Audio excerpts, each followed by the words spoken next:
కోతి ఎక్కడ కూడా నికరంగా ఒక చోట ఉండదు. ఈ చెట్టు మీద నుంచి ఆ చెట్టు మీదకి, ఆ కొమ్మ మీద ఈ కొమ్మ మీదకి లాంగ్ జంప్ అన్న. ఇంకేం జంపులు ఉన్నాయో?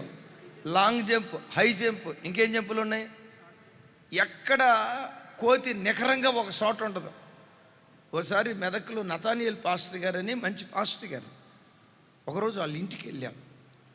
సరే ఉదయం లేచి అట్లా బయటకు వస్తే చింత చెట్టు నిండా కోతులు ఉన్నాయి. ఈలోపు ఒక ఆయన అన్నాడు, అన్న కోతితో సెల్ఫీ దిగుతావన్నా అన్నాడు. ఇదే మాయదారి కోరికరా నాయన, దెక్క కోతి అనేది దిగాల. లేదన్నా కోతి ఫోటో అన్నది ఇస్తానన్న అన్నాడు. అరే మెదక్కంతా కోతులే, నరసాపురం అడవులంతా కోతులే, సరే నీకు అంత ముచ్చటైతే నువ్వు తెచ్చుకొని తిగేసేయి, ఫోటో తీసుకో అన్నాను. మొత్తానికి ఆ తమ్ముడు రూమ్లోకి వెళ్ళి ఆ ఫోన్ కోసం వెతుకుతూ ఒక 5 నిమిషాలు అయింది. ఆ 5 నిమిషాల తర్వాత వచ్చి ఇక్కడికి వచ్చి చూస్తే అద్భుతం, ఆ చెట్టు మీద ఒక్క కోతి లేదు.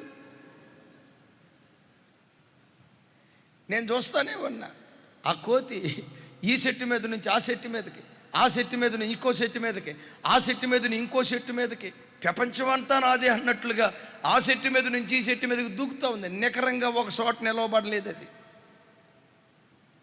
కించపరచాలని కాదు, కానీ నీ మనసు కూడా అలాంటిదే. ఒకరోజు వాక్యం అనే చెట్టు మీద నీ మనసు నిలుస్తుంది, ఒకరోజు ప్రార్థన అనే చెట్టు మీద నీ మనసు మొలుస్తుంది, నీ మనసు నిలుస్తుంది.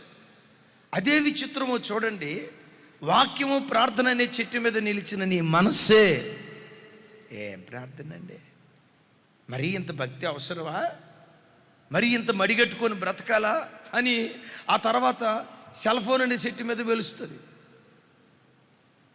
ఆ తర్వాత ఇంకొక దాని ఏదో చూడకూడని దాని మీద నిలవబడి ఉంటుంది. మనిషి మనస్సు ఎప్పుడు నికరంగా ఒక దాని మీద ఉండదు. చంచలత్వపు మనసుతో ప్రతి వ్యక్తి బ్రతుకుతాడు. ఒక మాటలో చెప్పాలంటే, మనస్సునే గనక ఈ మనస్సు ఎలాంటి ఆధ్యాత్మిక జీవితంతో బ్రతుకుతూ ఉందని నువ్వు రక్షించబడిన నాట నుండి నేటి వరకు నీ ఆత్మీయ జీవితాన్ని గనక గ్రాఫ్ గీస్తే గమనించండి. ఉన్నత స్థితిలో బ్రతికావు కదా, స్ట్రైట్ లైన్లో గ్రాఫ్ వెళ్ళిపోద్దా అనండి. ఇట్లా నీ గ్రాఫ్ ఎట్లుంటుందంటే అది కొండలలో ఎలిగలిగిన దేశంలాగా ఉంటుంది. ఎదిగినట్టే ఎదుగుతావు, డబేలమని పడిపోతావు. వర్ధిల్లినట్లుగానే దేవుల్లో వర్ధిల్లుతావు. అదే విచిత్రమో తెలియదు, ఎదిగినట్లుగానే ఎదిగి ఆ ఎదిగిన స్థలంలో నుంచి నేల మట్టుకు పడిపోయే ఈ చంచలత్వపు మనస్సు ప్రతి మనిషిని ఏలుబడి చేస్తుంది. శుభవార్త చెప్పమంటారా? ఈ చంచల మనస్కుని స్థిరమైన మనస్సు కలిగిన వాడిగా మార్చగలిగిన శక్తి దేవుని కృపలో దాగుంది, దేవుని కృపలో దాగుంది.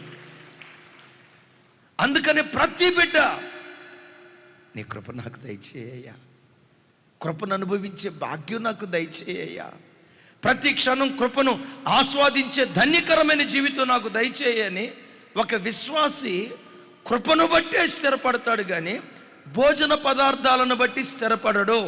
ఆమేనానండి మాట. అంటే కొన్నిసార్లు మనం ఏమనుకుంటామంటే, ఒక పేద స్థితిలో ఉన్న